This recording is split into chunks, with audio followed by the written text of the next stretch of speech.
You're Welcome to the Daily Dose. My name is Robert. It's my pal Susan. By now, this is about our fifth or sixth talk, dose about acceptance, and this being evergreen. They may not actually be released on my birthday, June 4th. They may be spewing into more days, but that's okay as we extend this conversation because the book has a long life leading into pre-orders, which will be they're currently available for pre-order, and acceptance will be delivered in August. Promise you, we'll get that then. You asked me about the split between my old committee and what my new committee wanted to do, right? And what it wanted me to do. Is that what I heard? yes, yes. And specifically to tell my story, that my new committee told me, you got to tell your story, right? And it's like you kind of understood that intellectually, but you had to sit with that for a while. There's a word that immediately flashes when you say that, and it's a powerful one called permission. Um, and this has to do with prison worthlessness, all of those things that come forward, right?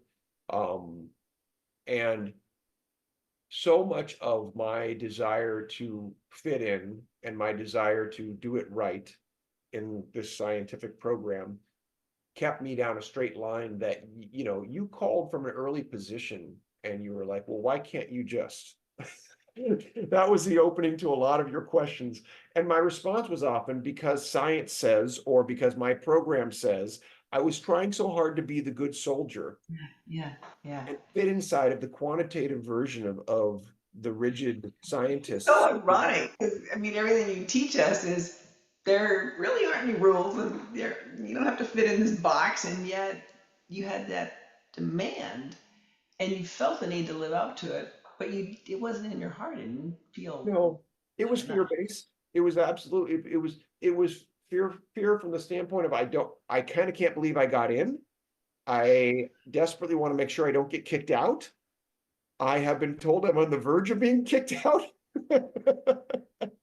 It was funny because the messaging was both at once, you're in trouble, to the point of being on academic probation, to where words talk about being removed from the program, to, oh, by the way, we've never kicked anybody out. But in the back of my mind, it's like, there's always a first time. I don't. Did you say that in the book that they said that to you? No, we've never kicked anybody out because I don't know if that line came I through or don't remember not. that. But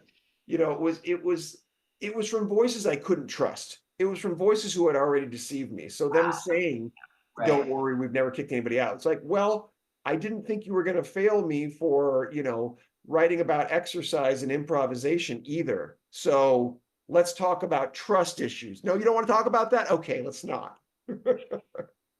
Having one of your committee members admitting that improvisation was intimidating. It's like, okay, that's Well, kind that of was your, now see, I want to hold that because you said that word and you even wrote to that word. It wasn't intimidating. She said scared of her. And I know that means intimidated, but she said it scares me. it's scary. That's even scarier. Well, it's But out. my point is, Yeah, how can that person be I mean, a committee's supposed to be supporting you, right? And that just is. perfect. You nailed it. It's out of place, is the bottom line. Her personal feelings as they weigh into what I'm doing have no place. And if it's that big a deal for her, she shouldn't be on your committee. She shouldn't. Resign. Exactly. And Yeah. see, this is the problem with that first committee. So many of them felt like they were doing me a favor. And I get it on the one hand, and maybe they were based on how I asked, which, by the way, was from a point of near desperation because things weren't looking good, as you'll see in the book. They were very tense and intense. And by the way, here's COVID on top of it, and everything's flying all over the place. And so many people just didn't know what was going on. And I was one of them. And yeah, I've got a family to feed and I've got young kids and, we're trying to survive. And this was your committee. Because Yeah. no one thinks about firing their committee or starting all over again two-thirds of the way through the programming. This Well, is, it comes with a lot of baggage if you do that. And by the way, there are always the warning signs and the people whispering about, oh, well, here, you be careful if you do that, blah, blah, blah, blah, blah, blah. And there are actual policies and rights and things like that that, again, never came from my committee. They came from one person until I got a second, but that was Dustin. Dustin Davis, I love you. I thank you for helping me survive. And Yeah. that is this Daily Dose.